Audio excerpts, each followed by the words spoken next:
designate Mike as simply referenced as Verity's dad. The much more important title. See what I can do about that. But don't use the initials.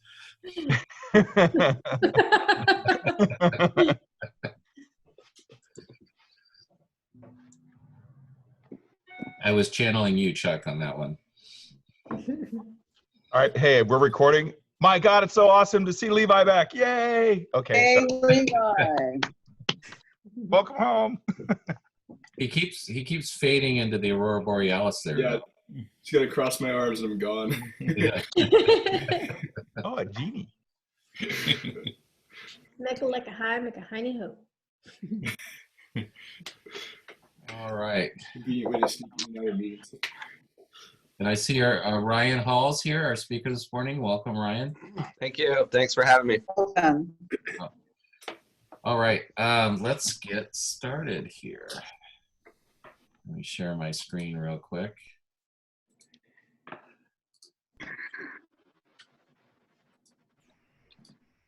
Everybody see the presentation?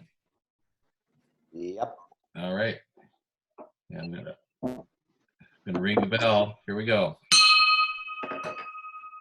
All right, welcome to the meeting this morning. There we go. Best place to be to Zoom at 6:45 a.m. on a Friday morning. Better than wearing socks. It's probably wondering where this one's going. You may not know this, but today is National No Sock Day. It's time to get out your sandals and flip-flops. For today is No Sock Day. Go ahead, free your toes of the confines of socks and stockings. Give those toes of yours a breath of fresh air. No Socks Day will also reduce your laundry load. Therefore, it's a healthy option for the environment. It's easy to participate in No Sock Day. Just leave your socks and stockings off and let the toes enjoy a moment in the sun. For most of you out there, washing your feet is required for No Sock Day, but you don't have to paint your toenails, Chuck. So life is good there. Anyways, I liked watching Maya cringe when you said this. I mean, that made my day too. Oh, I didn't even think about that. Sorry, Maya. We'll take this off the recording that we published for the website. Anyways, but it's gonna be beautiful today. For what I understand, we have a great weekend coming up, and so get outside and enjoy some fresh air. Anyways, so next we'll go ahead and do our Pledge of Allegiance. Today I thought we would have some first graders lead us in the pledge this morning. So if you're all ready, if you have a flag, you can look at the flag, but here we go.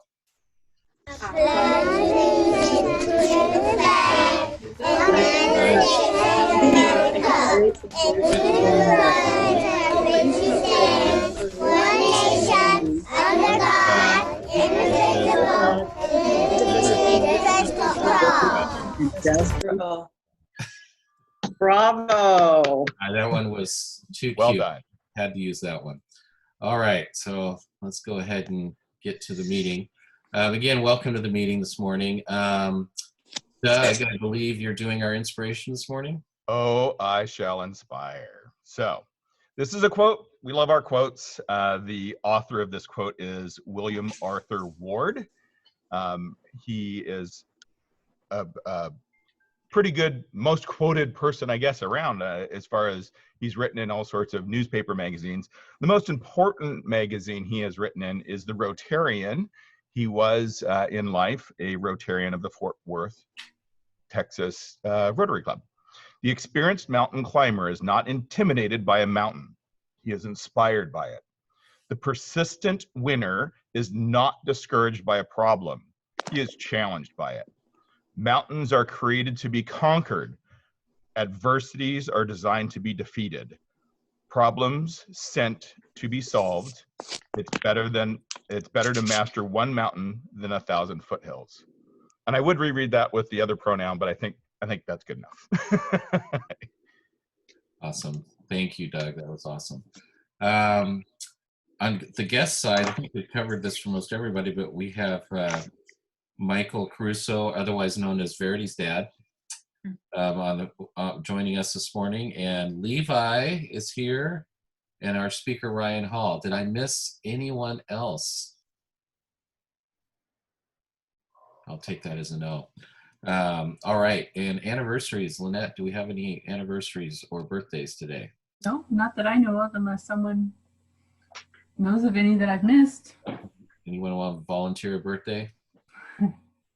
Today's my dad's birthday. There you go. Awesome. Oh, today's my nephew's twins' birthday. 3-year-old twins. Oh, Well, my granddaughter turned 1 yesterday. Oh my gosh. Yeah, that's cool. time flies. Awesome. All right, so we'll move on to club announcements. If I can get this to switch. Obviously the Peace Committee already met on the 4th. Tomorrow we have road cleanup. Darby, did you want to say anything about that? I think This is so exciting. I mean, it really is exciting considering what we've been doing. The only comment is we're meeting at Murdoch Park, not at Main Street, and bring gloves. Gloves. You're gonna be touching foreign material, so you gotta be safe. I'll bring the bags, but you bring your own apparel, gloves, etc. All right, and do you have your social distancing plan ready to go? Yeah, it kind of comes with, just you walk along the road and you stay 6 feet apart. I don't know about the cars. You may be within 3 feet of cars. That's the dangerous part. Darby, this is at 8 o'clock, right? Yes. All right. All right, thanks for putting that together, Darby. Appreciate it. Which roads are we going to do? Just Murdoch. Just Murdoch? Main Street, there's like no trash. I'll probably do Main Street tonight and walk my dog. But we'll do Murdoch. Murdoch is usually quite a bit.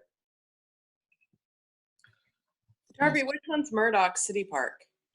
Who knows the cross street? Upper Roy and Willamette. So it's that one that's tucked just one street off of Murdoch, I guess? Yeah, exactly. You got it. And that's where we helped build the playground structure. Right. So when you go there, just recognize that we had a hand in that playground structure. I can't get on it, right? You can take off your socks and jump wherever you want. I think it's prohibited. I've broken my left wrist on playground equipment twice in my life, once as a child and once as an adult. So I try to avoid the playground. Okay, so the rest of this, I think pretty much we've covered in previous meetings. Just as a note though, if for those of you that watched the governor's announcement yesterday and saw some of the guidance for events like the Robin Hood Festival and stuff like that will most likely get canceled or postponed throughout the summer. Their large gatherings are going to be a long time out before they allow those. So we'll probably get some more definitive information on the Robin Hood Festival coming up, but we can count on that. Anything else? Did I miss anything else on announcements? Youth exchange? So on the youth exchange side, that's a good point. Wendy, do you have anything? I have Levi. Hello. All right. Yeah, I guess the biggest thing right now is I arrived on my birthday this past Sunday, and I'm back in Oregon. Yeah, it was unfortunately cut short, but I'll be making the most of these next 2 weeks that I have to stay in quarantine. Yeah. What else? How do we know you're really home? Let's be honest here. Yeah, my heart's in Vienna. When you feel up to it, Levi, schedule with our program team a presentation on your adventures, okay? Yeah. Yeah, that would be awesome. And as far as I know, exchange is still on for this next year. I mean, things I'm sure could change, but we have our student registered at the high school in Sherwood. Callista, or she goes by Callie, coming in from Germany. First host family is the McSweeney's. We're very grateful to have them be the first host family. No host families identified yet for winter, but spring, the Southwell family has offered to host in the spring. Awesome. And Wendy, I don't know if you missed at the beginning in the president's meeting, Gary told us there is some discussion about, I guess, going on about whether youth exchange will happen next year with COVID. And so I asked Gary to get guidance for us on that as soon as possible. Yeah, that would be great. And I'm sure that they'll be talking about that for, another month or whatever. But because kids don't come in until August, and ours don't go out until August. So right. Who knows? Who knows? We'll see what happens. Anything else on announcements or activities? I started, excuse me, I started to comment on the Oktoberfest with the early birds in Newburgh, and they have not still not made a decision to cancel, but they're thinking very seriously about it. Mount Angel has not canceled their Oktoberfest yet, and one of the people at the meeting thought that they ought to wait until the drop dead moment before they make the decision, thinking that if it is possible to have the Oktoberfest, it would be a welcome relief for the community. So they were looking at it as a possible opportunity if they're able to pull it off. When does Newburgh typically do theirs? I think it's, Jane, do you know? I think it's the 13th. Yes. The 13th of September, something like that. Yes. Yeah. Mid-September. Yes. Yeah, there's a chance. Yeah, but it's probably too soon to be. If it was in July, you could pretty much guess that it was going to. If the group wasn't canceling it, that the state and governments would cancel it for them. But September, you might want to wait. Agreed. This is Karen. As far as you know, is the La Plata trip still on for September? I have not heard any discussions on canceling that at this point. Renee was going to contact La Plata at the International Committee meeting this week. Renee said that she would contact La Plata, and haven't heard back yet. Okay. I'm in pretty regular communication with people from Colombia, and people aren't talking about it. There's a lot going on, but I haven't heard any decisions. All right. Thank you. Thanks, everybody. Let's go ahead and move on to Bragg's. I'm going to take it out of presentation mode here. Whoops, wrong button. There we go. And Mike's not with us this morning, so I'll go ahead and run through the list, and let's see, where do we want to start? Ben, let's start with you. Okay. I went to a virtual graduation party yesterday. Our first grandchild to get a master's degree, completed one in environmental engineering and education, and she is now at home and unemployed. I was waiting for the last part of that. All right, thanks, Ben. Verity's dad, did you have anything you wanted to share this morning? Well, yeah, I got some good news last night. I sent out information. We had 2 Rotary Peace Fellows who attended Chulalongkorn in Thailand in January. They did have to come home 2 weeks early because of the COVID situation.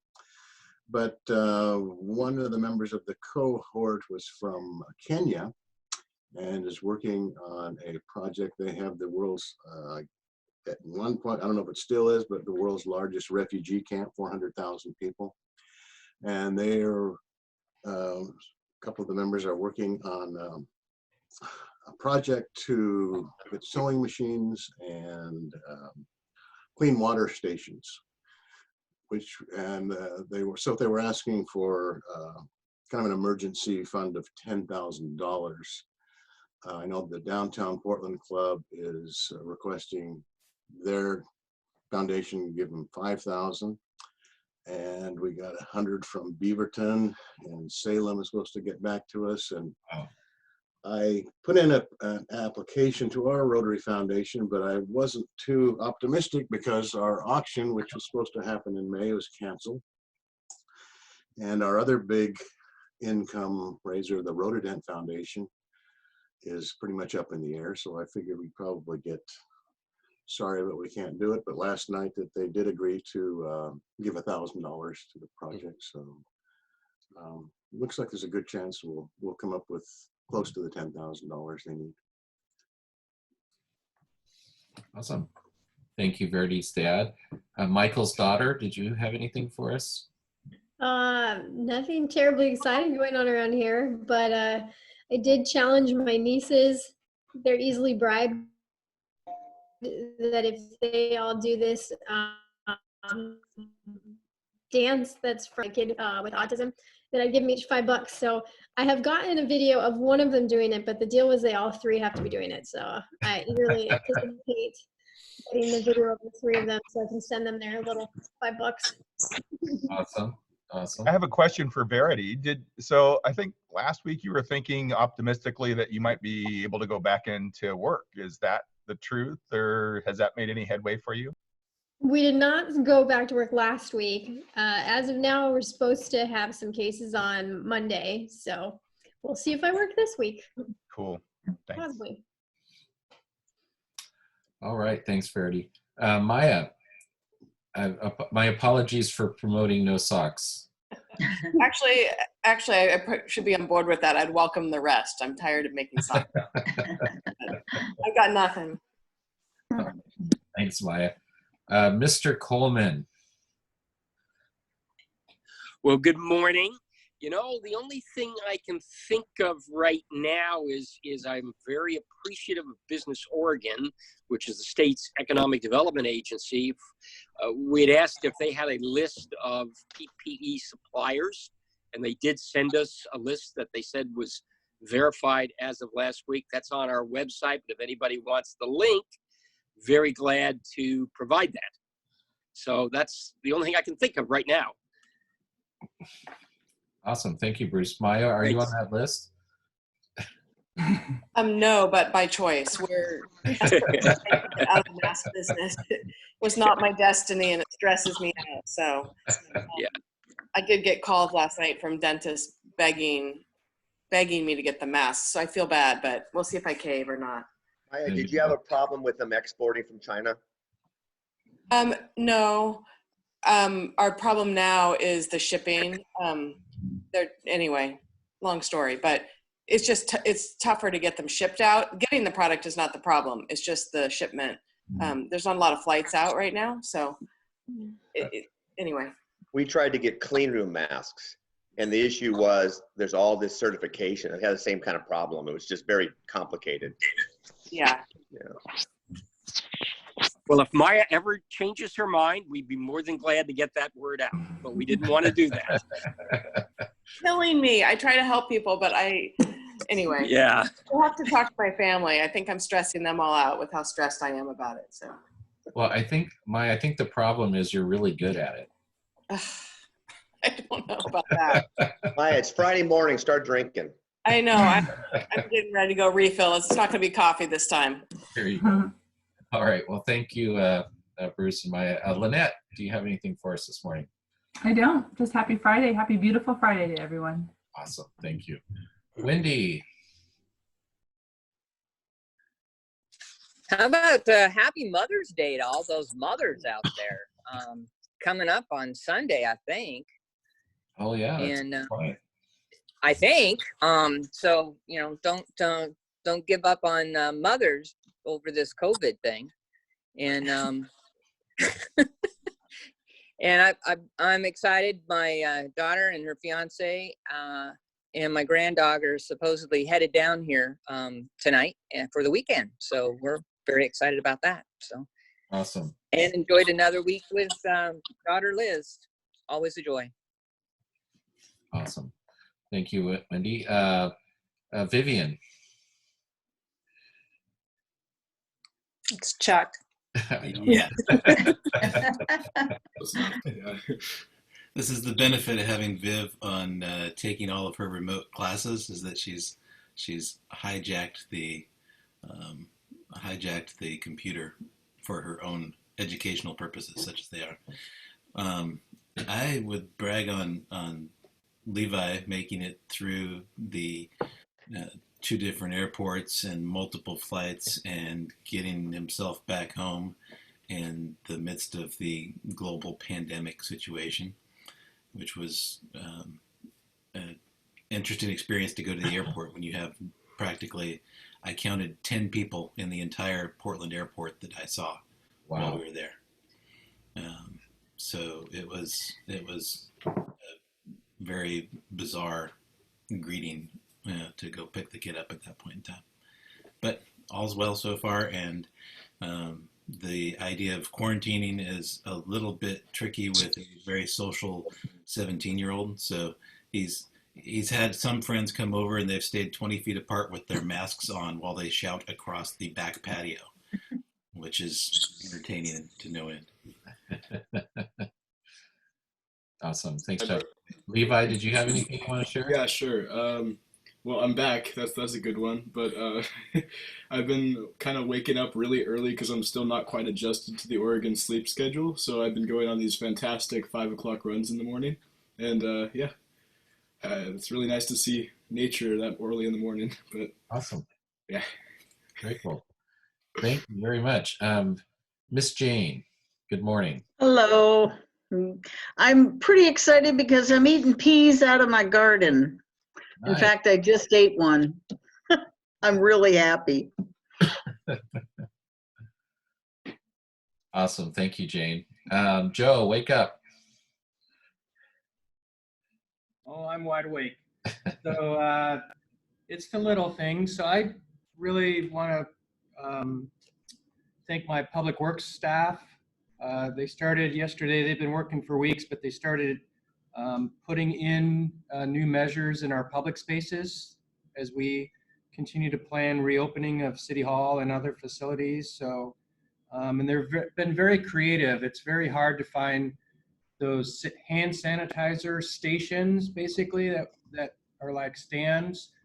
And they're all on back order and impossible to find. So they were very creative and bought some that are available to wall mount and then created their own stands. And they're just being very creative and innovative as they get our spaces ready to be safe for the return of customers. So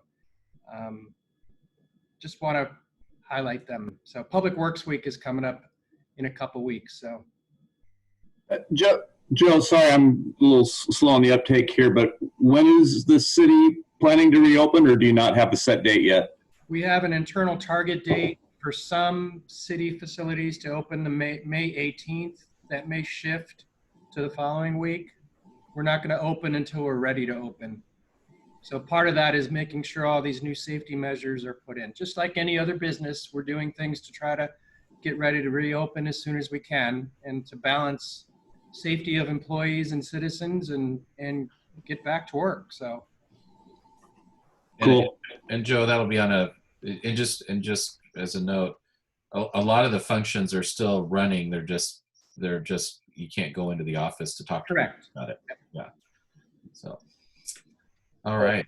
Joe, does the library come under that May 18th target date as well? Likely not. The library is a little different animal in the sense that our library is working very closely with all the Washington County libraries to basically come up a plan that's consistent across the system.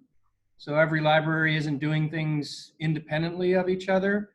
My sense is that libraries will probably be closer to at least June 1st or later to start opening up. They may do some drive-by book drop-offs and book pickup kind of things. But our library, as everyone knows, is very popular and usually is the busiest place of all in terms of customers. So that's going to be a little later in the system. So when we reopen, I'm really saying the public lobbies upstairs at City Hall and Community Development and Court, our police station lobby, and our utility building lobby. Those will be the places that reopen first. The senior center and the arts center probably not, they'll probably be last for a variety of reasons. And then we're doing things like our court. We're talking about having our court operations when people come in to see the judge, which we have a big backlog of actually using the arts center because that's a big empty unused space across the street. So we're trying to put all those plans together, but we're getting closer. Awesome. Thanks, Joe. Thanks. Mark, how are you doing this morning? Thanks, Tim. Probably not much today. Thankful for Mother Nature's weekend we're going to have here, and probably thankful that I'm not packed in an airplane somewhere on National No Sock Day. Thanks. Mr. Kuiper, what's going on? Well, nothing exciting yet. Later in the month, we'll be doing a bunch of hikes and whatnot. But the one thing I will say is I'm sporting a new haircut, and I didn't do it myself. Not saying any more. Over and out. Awesome. Ryan, I know you're a guest, but did you want to share anything? I'm doing great. I guess I'm looking forward to the weekend as well. But otherwise, yeah, I guess I'll share more when it comes to my time. But yeah, thanks for having me. Awesome. When does the weekend start, by the way? I forget. Does it start on Tuesday or Wednesday? Darby. I just sent everybody an email. I thought you might mention this, Tim, but they're doing F-15s are doing a flyover Oregon today. I just emailed everybody about 10 minutes ago. They'll be doing all the first responder hospitals and such. So coming over Providence, Newburgh, like 10:20 a.m. So if you check the email, there's a link that gives you more about it. So that could be very interesting if you want a little morning entertainment. Awesome. I'm assuming they're from our National Guard unit at the Portland Airport. Yep. Very cool. That's it. Awesome. Well, as a side note, I'll go, because you just gave me a segue I didn't know you were going to give me. When I was in the Air Force, I was fortunate enough to get an incentive ride in an F-15. I think I was 19 at the time and got to ride an F-15, that's one of the reasons I went and learned how to fly. It was Lucky an awesome man. experience. Yep. All right. Maureen, how are you doing? Glad it's Friday. Nothing to report, but just have a great weekend, everyone, and happy Mother's Day. Awesome. Thanks, Maureen. Karen. Yes, we had a peace committee meeting via Zoom on Monday, and we officially agreed to cancel Peace Village Camp for this year due to the circumstances. And I participated in a Zoom meeting that was sponsored by the state regarding summer camps this year, and they are trying to get programs going, but it is so incredibly complicated with all of the restrictions and the health concerns. So I don't know how many are going to be able to launch that. So anyway, and today is my son-in-law's birthday, so we are going to have a little picnic outdoors later in the afternoon. Awesome. Thank you, Karen. Gary, what's going on? Oh, did I hear my name? Yes, you did. Hey, John, are you taking appointments? I really need a haircut. Yeah, I need to get on that schedule too. Can you do it virtually? How long's your scissors? Yeah, well, PM me, we'll work something out, it's all backdoor stuff. We were joking, you can, everyone can go, buy weed in broad daylight now, but if you want to, get a haircut or something, we have to be like criminals. John, a number one, baby, a number one on the shaver. It's all you need. Very simple. Well, how about this weather today? This looks like the first day of summer coming up. Oh yeah, it's going to be awesome. Awesome. All right. Thank you, Gary. Lynn.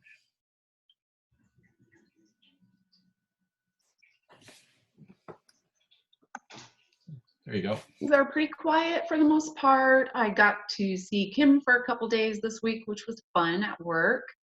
I'm going to a patio party this weekend with my aunt and uncle over in Vancouver, who are in their 80s. So we're gonna keep our probably 20-foot distance, but we're gonna go visit for Mother's Day. So that'll be interesting. And then next week I won't be here. My daughter's gonna have surgery on Friday, so I'll be in the hospital. Awesome. Thank you, Lynn. Doug, I think, did you take the red pill? Yes. So indeed, you always take the red pill because and to be clear, it's y'all that are in the matrix, not I. This is me recognizing reality. Seems like a door closes, windows open is always the theme to my life on different things. So heading down for this weekend down to celebrate my dad's birthday as well as Mother's Day. Yay, moms. We are, as I start my day off today, my big glorious monitor, remember I live in the virtual world, my big monitor is dead and now I'm looking at this little teeny peephole monitor. So that's going to be my day today. At work, things are really bad in the industry that I work in with the conventions and all that stuff. However, my little piece of the puzzle, the digital world, is just booming in a crazy sense. So it's very odd to be in a very depressed area where you're generating a lot of the joy, if you will. It's a very weird dynamic right now in the world. And then the last piece of the puzzle is Jan will in fact be heading down next Wednesday to North Carolina. She'll be down there for a week to be with Stuart. So that's all my ups and downs and lefts and rights. Awesome. Thank you, Doug. Kim, I see you've joined us. I'm going to work a couple days this week, so that was kind of nice. Oh, what? I'm unmuted. I thought I was unmuted. Other than that, just looking forward to the nice, long, sunny Mother's Day weekend. Awesome. Thanks, Kim. And let's see, is that Jamie? Hi, everybody. So I just want to say happy Friday, happy good weather, and happy Mother's Day. And thank you so much for the reminder about the cleanup, because I really wanted to help tomorrow, but like I have no idea what day it is. So thank you. Awesome. Awesome. And Renee, did you have anything you wanted to share? Not really. If those of you who are interested in participating in a online auction to benefit the Sherwood Police Foundation and the Sherwood Police Department, next Thursday, Friday, and Saturday, we're hosting that online auction. So please consider participating. Awesome. Thank you, Renee. I think I got everyone. Is there anyone else? Did I leave anybody out? All right. I think just a shout out to Neil. Obviously, Neil's going through some medical issues, so hopefully we have everybody in Neil's in our hearts. Yes, absolutely. Thanks, Darby, for bringing that up. I completely missed that one. Just very quickly on my side, I mentioned Darby. Thank you for that blast to the past. Reminding me of that fun I had back when I was in the Air Force. The only thing I'm going to add for this week, and we've been taking advantage of low traffic volume, and I've been teaching my daughter how to drive, which is she's make sure she's not standing nearby. She's not very aware of her surroundings at times, so it's been a little bit of a challenge, but she's doing good. Anyway, so I think we are ready to go on with our speaker. Ryan is here this morning. Don, did you want to introduce our speaker? Oh, I'm going to unmute you, John. There you go. All right, I think I'm unmuted now. Am I unmuted? Can you hear me? Yep. Okay. So this morning we are happy to welcome Ryan Hall with, I'm pronouncing it Pesa Bene, but I might be not quite right there, Nonviolent Service out of Corvallis. And Ryan he lives in Corvallis with his spouse and their cat. And he's a former member of Las Vegas Catholic Worker Community. So, and he has a BS in sociology, or BA, excuse me, in sociology, and 2 master's degrees, one of which is in theology and ministry. So with that, let's all welcome Ryan. Well, thanks everyone. Thanks for having me. I really appreciate it. It was back in January, before all of this strange life situations have happened, where I got to have lunch with Verity's dad, and he filled me in on all of the Rotary peace activities, and I was really impressed with all the work you guys are doing. So thank you, Michael, for that time again. And it seems like so long ago that we actually got to sit down in a restaurant, but it was a good time. So you came close to getting the name of our organization correct. It's actually called Pace Bene. It's actually Italian. It stands for peace and all good. And actually, it was a saying of St. Francis of Assisi. It was kind of how he signed off his letters a lot of times. And basically, it's also kind of a phrase that was used in understanding. It kind of meant, may you be happy, may you not want, may your dignity be respected, kind of a blessing to people as well, and a way of acknowledging their sacredness. Pace Bene was actually founded in 1989 as a kind of just a ministry of the Catholic Franciscans out of California. But it was founded with Catholics and Mennonites as well in Las Vegas. That was the Catholic Franciscan order that was over in Las Vegas at the time. They actually just started out doing whatever they could to educate people around what nonviolence was all about. And so I remember one of the key Franciscans that I got to know in Las Vegas when I lived there was Father Louis Vitale. And he actually was in the Air Force before he joined the Franciscans. And he just basically kind of was converted over a number of years to, seeing how the importance of peacemaking. And I remember going to the Las Vegas or the Nevada test site where they would test nuclear weapons. And if some of you know the Franciscans, they wear these brown robes. So we would go out there and especially around the August 6th and 9th anniversaries of the bombing of Hiroshima and Nagasaki, we would go out there and we'd hold some vigils or a protest of some kind. And when you cross the line onto the test site, you're basically saying you're willing to get arrested. And when Louis would go across in his brown robes, he'd often be taken to the women's side of the holding pen because they saw this person in a robe and a hood, and they just assumed that was the direction he was going. So I just always remember him as kind of playing kind of games with the guards, but making it a fun thing and trying to talk to people about what peace is and nonviolence. And so he was kind of one of our main founders, and he's still kind of retired now in the Bay Area. But basically, what our focus with Pace Bene though is really cultural transformation. We like to use the term mainstreaming nonviolence, and what we're focusing on is education, action, and resources. So what we're trying to do is basically get our culture to stop celebrating and supporting violence. And that's in various ways, through war, TV shows, movies, and sports, gun culture, even in our language. About how do we change and talk about peacemaking in all of the different areas of our life? Because we want to show that nonviolence really is real, it's practical, and it's a practical alternative to violence itself.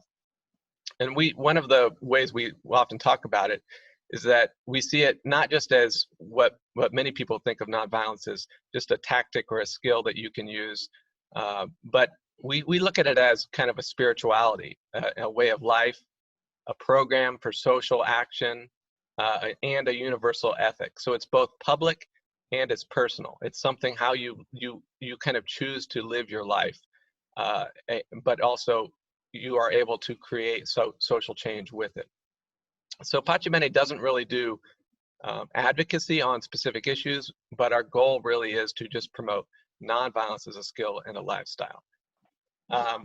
So with that said, so basically I'm having talked to Michael about all the work you guys are doing. I'm imagining most of you are pretty familiar with some of this stuff, but a lot of times when we do workshops, we'll go around the country and we do presentations and workshops and trainings around nonviolence. We ask people the question about stereotypes of what people think of when they hear the word nonviolence.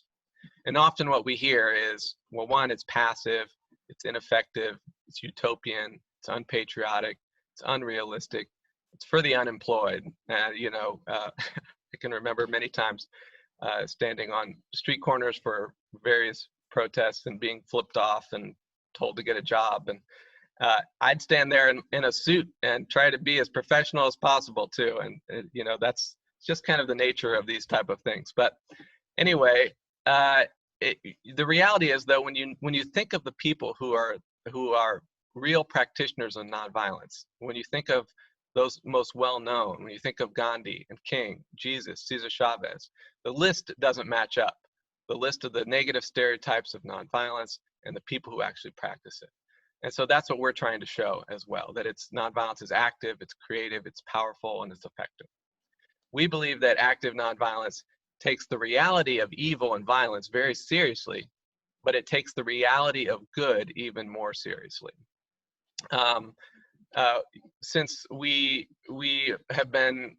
founded kind of in this Christian ethos, we use a lot of Christian spirituality, but we also kind of see ourselves as kind of a ecumenical interfaith organization now, because when we were founded, we were part of the order in early 2000s. We became an independent nonprofit. So we just try to incorporate the spirituality of nonviolence into our day-to-day work as well. So we like to think of how Jesus said, "Love your enemies," because we believe, he knew that people could be transformed, that we should never give up on someone. And like King said, nonviolence seeks to defeat injustice and not people.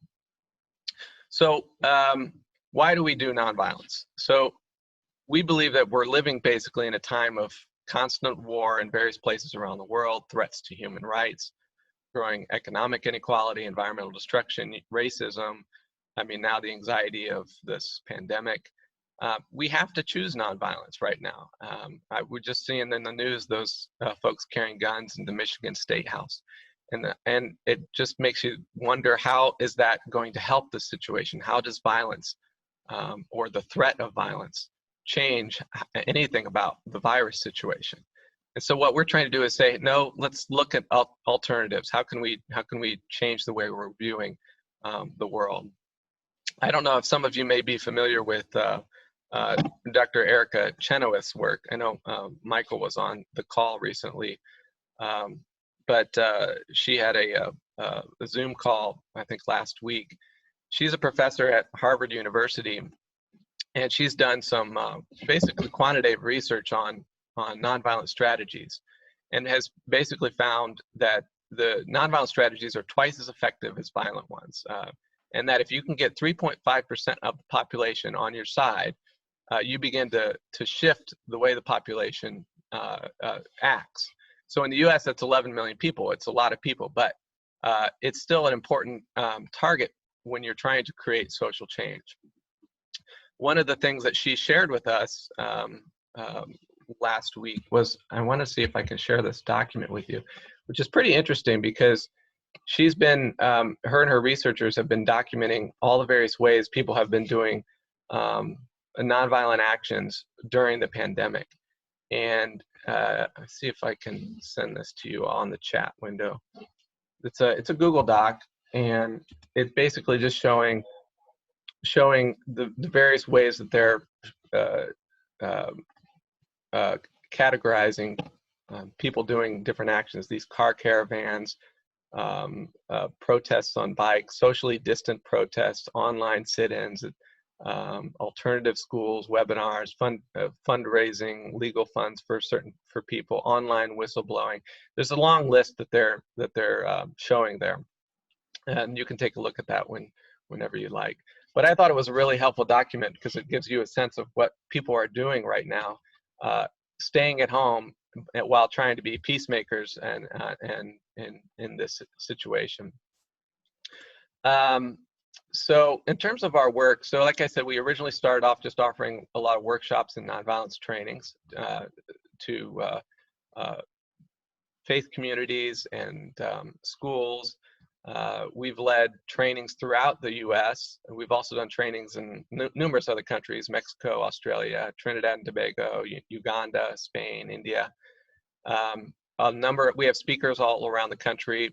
They can talk on numerous topics, on Gandhi and Jesus and gospel nonviolence, to healing from traumatic events, strategy for nonviolent movements, personal nonviolent skills.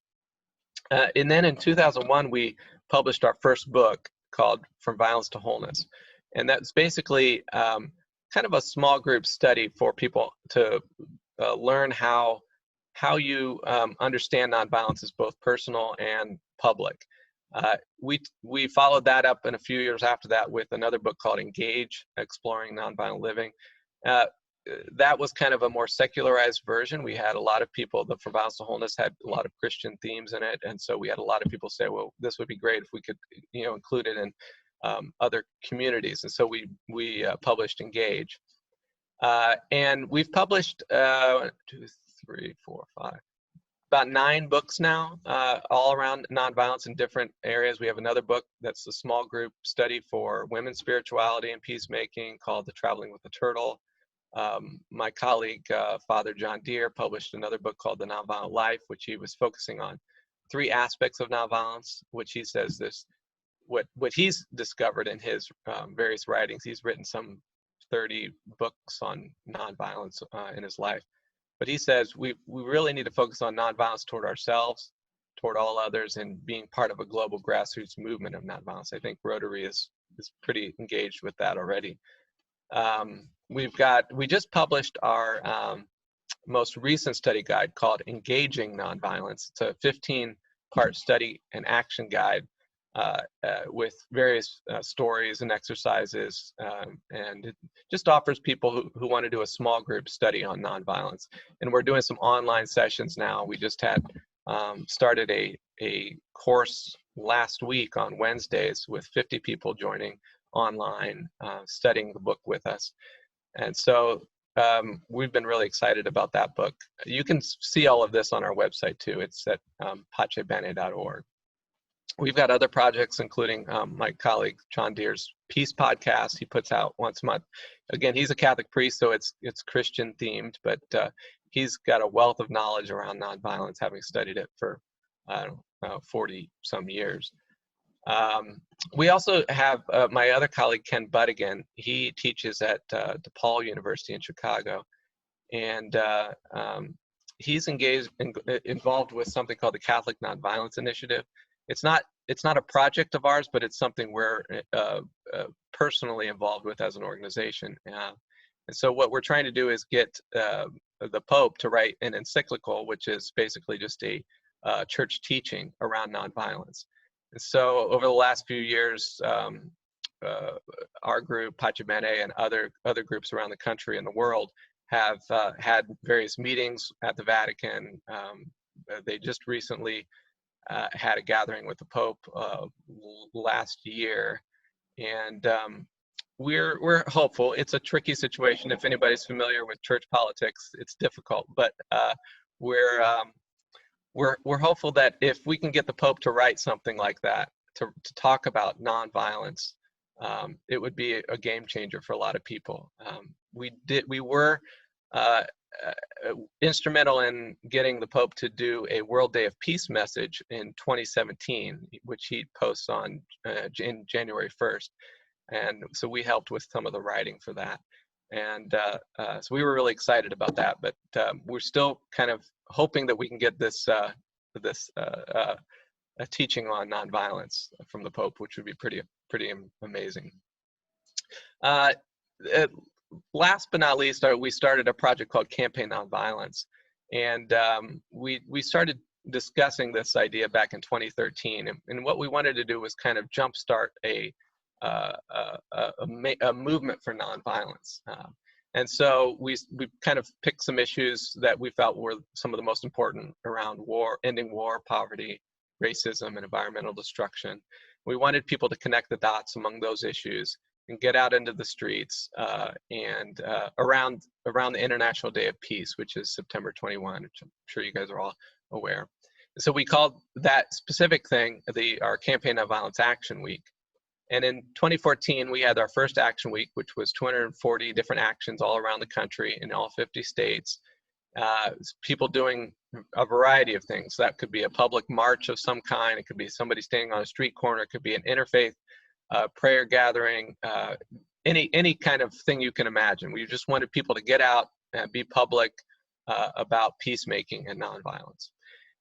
We've done that every year then since 2014, and last year we had around a little over 3,000 nonviolent actions in all 50 states and 18 other countries. I'm pretty sure Michael has taken part in that, or at least added some of the work that they were doing in the past. I think with the work with Sherwood or somewhere locally was doing a peace week. And so this year we've got it marked for September 19 to 27. Who knows yet what's going to exactly happen depending on the COVID situation, but we've already got 1,000 actions listed on our website that people are planning. Some of those could, of course, be shifted online, and that's where Erica's list that I sent you all can be helpful, because if we have to do things online, I think we're going to be sharing a lot of these ideas with our people taking action. So we're doing our Campaign Nonviolence Action Week. The next thing we launched is our Campaign Nonviolence, Nonviolent Cities Project. And this idea came from a group out of Carbondale, Illinois. And what they had was a vision to implement nonviolence throughout the community in various ways. And so they created a kind of a coalition where they set up a website, they established a steering committee, held monthly meetings, and they did it at their city council. They held their meetings just before the city council. They'd all go to the city council meetings and advocate for nonviolent policies throughout on the city council. So they were able to influence the police department, the schools, religious communities, the library system, and other local nonprofits. And so we've talked to them about taking this nationwide, and so that's what we've done since 2016, and now we've got about 20 cities who are actively working on this project. One of the cities where we were really excited about was in Minneapolis. I think it was 2 years ago, they've been working with the gang population there, and they convinced the local gangs to stop their violence for 1 week. And after the week was over, one of the reporters, when they were interviewing them, asked, how do you know that it was successful? And one of the gang members said, well, nobody died that week. So it was really impressive to kind of hear some of those things that were happening.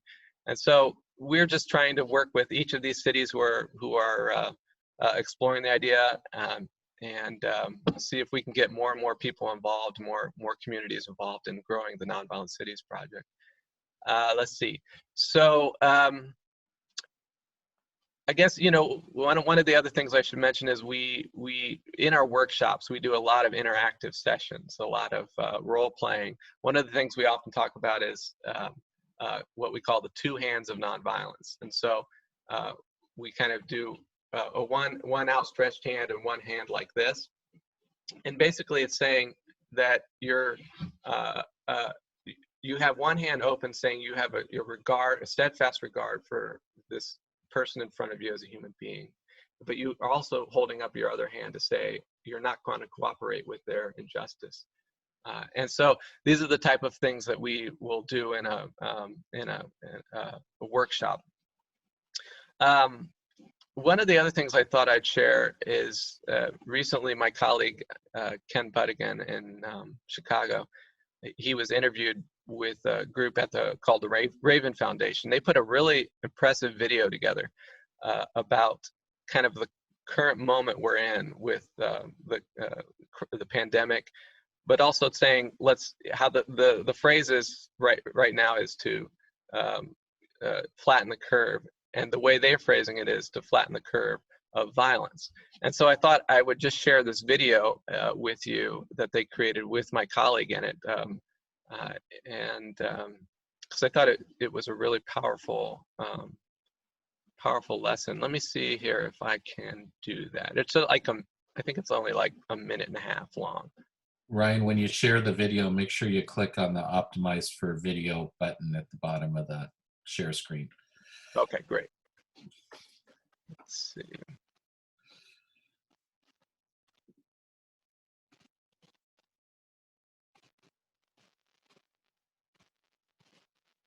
Can you all see that? Yes. Yes. We're at war. It's a war.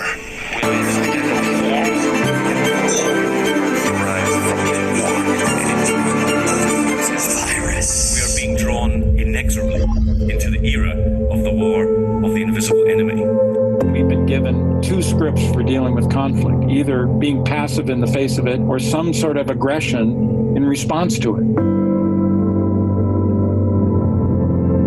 Nonviolent mobilization is actually proven to be twice as effective at resolving our problems when compared to violent strategies.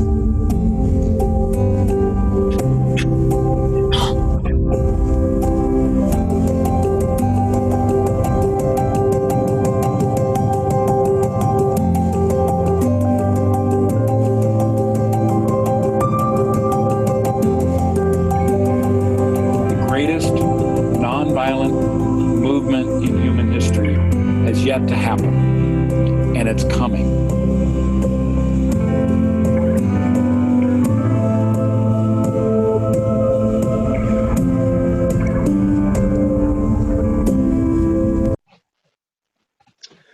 So I thought that was a pretty powerful statement, and the way my colleague Ken has been talking about it, he recently posted a blog on nonviolence in the time of coronavirus, and how this is a moment for us all to think about how we're going to go forward after this, and how are we going to create a better world where everybody has what they need, and we find a way to lessen violence, and hopefully teach people the lessons of nonviolence. So that's kind of that's my main talk. I'll take, I guess, questions if you need.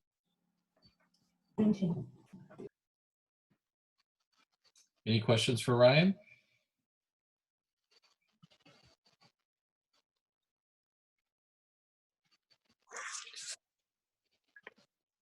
Just glad you could join us. Where's your funding from?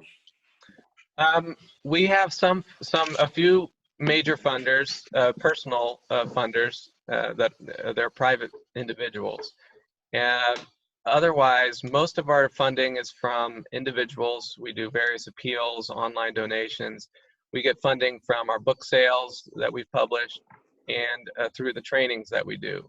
So those are the main. We get some funding as well from religious orders as well, but we don't have any like grants through government of any kind like that, or any large foundations. I thought your talk was really inspiring. Thank you so much for all the information. And I'm going to go to your website because I'm really interested in like how do you move more towards nonviolent communication with people, because like those are the tools that you need when you are in a situation where you have somebody who's being really aggressive. Like having those tools like just come out automatically is what you want to strive for. Yeah, we have another course online starting on May 28th. It's going to be a 6-week course starting every Wednesday for about an hour and a half, and I think probably in the afternoons. But it's going to be facilitated by the co-author of our book, Engaging Nonviolence, and another one of our trainers, Rivera's son in New Mexico. So they're a great team, and a lot of people have been enjoying their courses. So if you're interested, you might check that out. Thank you so much. Yeah. Ryan, would you like to say a few words about the conference that was scheduled for Albuquerque? Oh yeah, thanks. I almost forgot. Yeah, we did. We had a conference scheduled in Albuquerque, August 6th, 7th, 8th, and 9th. It was to kind of honor the 75th anniversary of the bombings of Hiroshima and Nagasaki, and also come together around the promotion of nonviolence. We just moved the conference online, given all the situation that's going on. Even if it's in August, we just felt it wasn't safe to bring people together at that point, and people need to make travel plans and all. But we've got a number of speakers. Erica Chenoweth will be on there, and she's just a really dynamic speaker. If you have a chance, I'm going to share a YouTube link. This is a TED Talk she gave, and it's worth listening to if you get a chance. But she'll be on our conference. This is it'll be August 6th. We're going to do an online remembrance of Hiroshima and Nagasaki, and then August 7th we're going to do an online nonviolence training, and then August 8th we're going to have various speakers on nonviolence. So we'll have Erica on. We're going to have Father Richard Rohr come on and talk about nonviolence. Kazu Haga, who is a trainer in the Bay Area, he's started a center called the East Point Center for Peacemaking. We at the in-person conference, we were going to have Martin Sheen was going to join us, but for some reason, I guess online is not going to work out for him. So we're still in discussion with him to see if we can make that happen, but we're not sure yet. But we're trying to kind of bring a focus to different areas of nonviolence. So we're going to have speakers around nonviolence in education and various aspects. So check it out. You can go to our website, pachebene.org, which people have trouble spelling, or Campaign Nonviolence.org. It'll redirect to our site too. And I think Verity and Verity's dad have signed up. So good to see you guys there. Awesome. All right. Well, thank you so much, Ryan, for joining us this morning and presenting on this. Thanks, Tim. I really, really appreciate it. So we're just a little bit running a little bit late here. So we're going to go ahead and wrap up our meeting. Just a sec here. There we go. So again, thank you, Ryan, for presenting this morning. Next week, May the 15th, of course, I'll be leading. Maureen, you'll have volunteered to inspire us that morning. And John, I do believe we have a speaker lined up for next week, correct? Yes, we do. It's Yvonne Van Andel, so counselor. So, and then we don't have speakers beyond that yet. I got a few calls I got to make, but sort of doing it a week at a time right now. But yes, Yvonne next week. Awesome. Well, maybe we can get Levi slotted in there after that. That's a great idea. Tell us a little bit about his trip. Okay, great. All right. So last but not least, we'll go ahead and do our four-way test and close out the meeting. So here we go. Everybody ready? All right. Okay. The four-way test. The four-way test of the things we think, say or do. First, is it the truth? Second, is it fair to all concerned? Third, will it build goodwill and better friendships? Fourth, will it be beneficial to all concerned?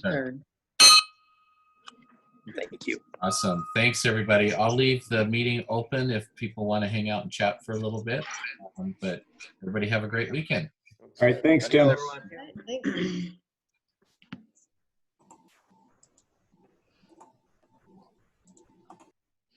So, Tim, is there a board meeting this coming week? Yeah, I should have mentioned that. Yeah, there's a board meeting on Monday. At what time? 6:30. It'll be a Zoom call. I will, if you want to, I can send you the invite if you'd like. Okay. Yeah, awesome. And then I forgot to mention we have on next Thursday a foundation board meeting. Right. Yeah.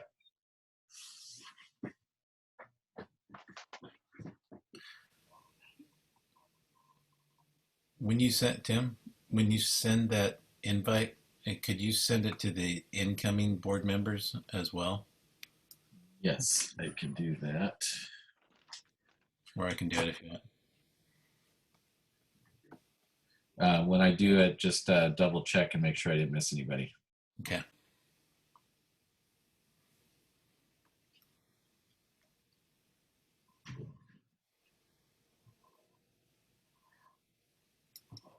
So Maya, when I was talking to Courtney Neuron yesterday, and she mentioned you, and she was very appreciative of the work you did with PPE. So. Oh, good, I guess. I feel terrible. These dentists are calling and they're begging, and if anyone knows anyone who wants to take this over, we'd be happy to hand our contacts over, and they can order masks to their as many as they want. But now the hairdressers are hitting us up, so yeah, they're all under the impression they're opening up very soon. I feel like we're getting different stories about which counties are opening or not. Well, the governor's thrown it in the county's seat, or the county's, the ball's in the county's court. The counties have to submit plans to the state, and then the state says whether they're good to go or not. My understanding for Washington County, I think I mentioned this at the beginning, the only requirement that they haven't met yet is getting all the contact tracers. But it sounded like from Joe that they're not even interested in submitting a plan for another 2 weeks. Inside baseball, they hadn't even started as of the beginning of this week putting their plan together. So why are Clackamas and Multnomah locked into them? I think so. It's a regional thing, because if you open up Clackamas and not Washington, everyone's just going to flood over to Clackamas. Right. Yeah. But at some point, are the other counties going to just tell Washington to? I don't know what's going on at that level. I know for me and a lot of electeds at the city level around the county, we're not very happy with the county right now because they've been slow on some things, for sure. Yeah. So there's a lot of politicking going on underneath what you see in the media right now. Right. Yeah. Well, because we're over in that other county, so. That's right. Like, what? We got our act together, and what?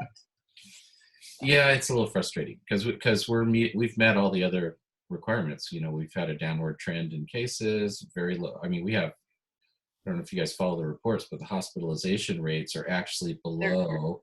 They're way low now. And it's actually below what we'd normally see for just the straight up flu at this time. Right. So we have huge capacity in the hospitals right now. So it's a little frustrating that they're not moving quicker on this stuff. So when are they going to out them to the public that it's Washington County that's dragging their feet? I'm not going to do it. I'm just saying. There was some conversation going on about doing that, but we'll see. There's, once you go to war like that when you're trying to partner with the different agencies, then it kind of hurts you in the future, if that makes sense. Absolutely. We just had a talk on nonviolence.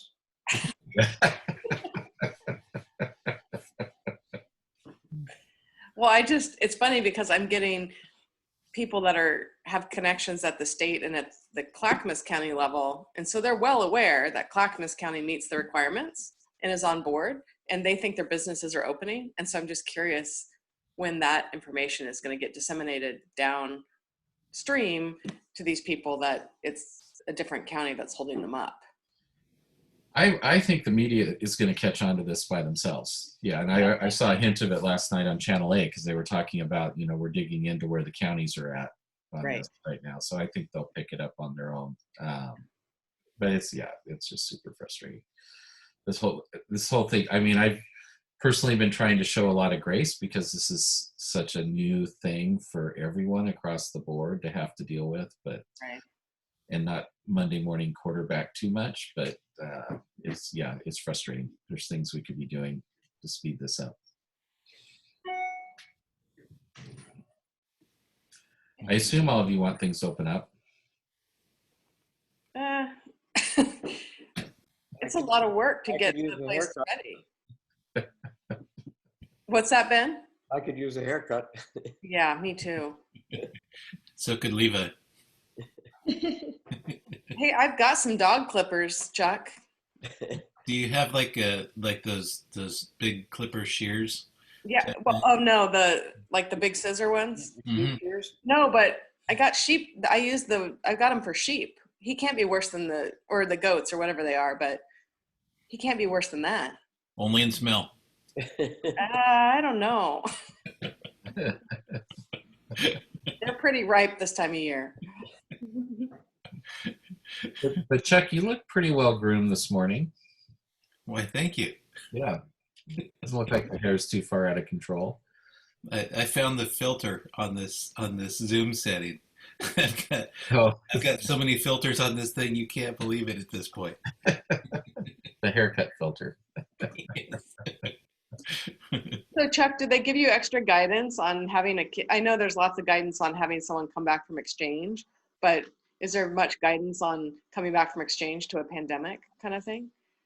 They've been doing, they hosted a rebound call for rebound parents a couple of weeks ago, and it was interesting because normally that's an in-person meeting that they would do with the for like the entire day.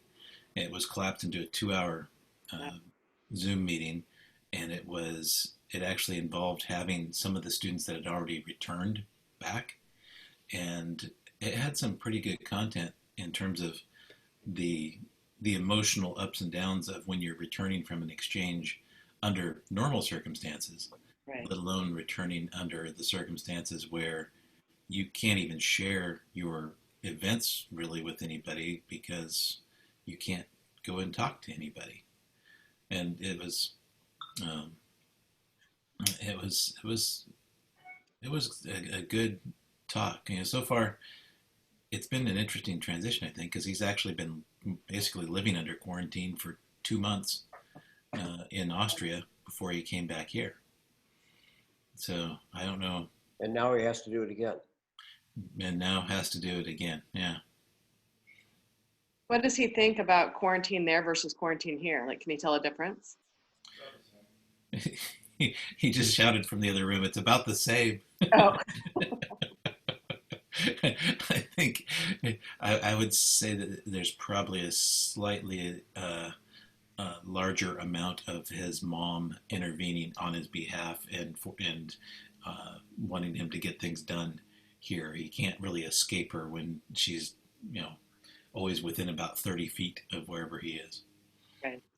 Mm-hmm.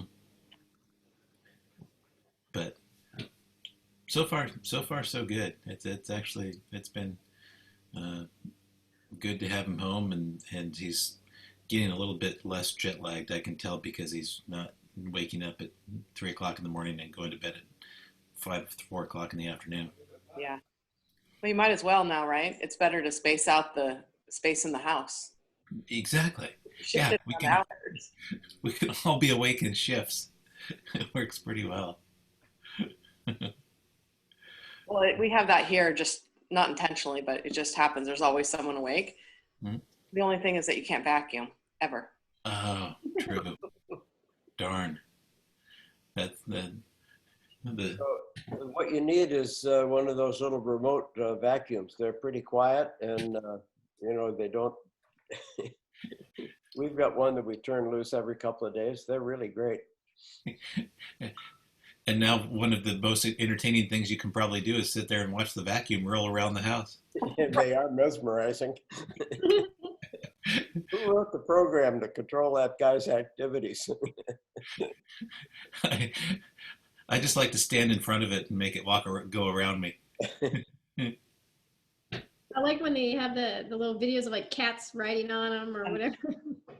I don't understand. My cat, there is no way that you turn that thing on, she's out. Like, she's moving out of the house. There's no way she's climbing on it. I want to know what they're doing their cat. My nephew put his 3-week-old baby on it, and the baby was just getting a ride all over the house. Yeah, it was pretty cool. He sent us a video. Nice hairdo.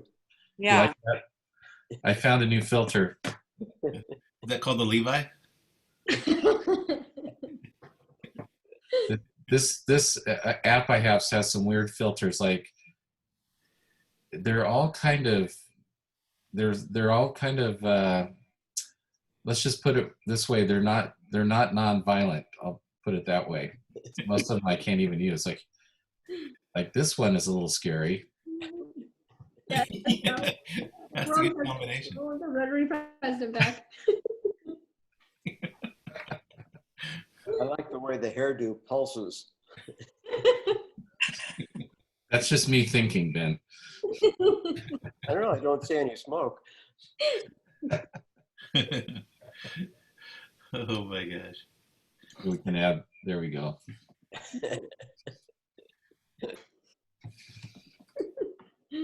I wonder, did Darby say how many people he's got coming to the road cleanup or the road cleanup thing tomorrow?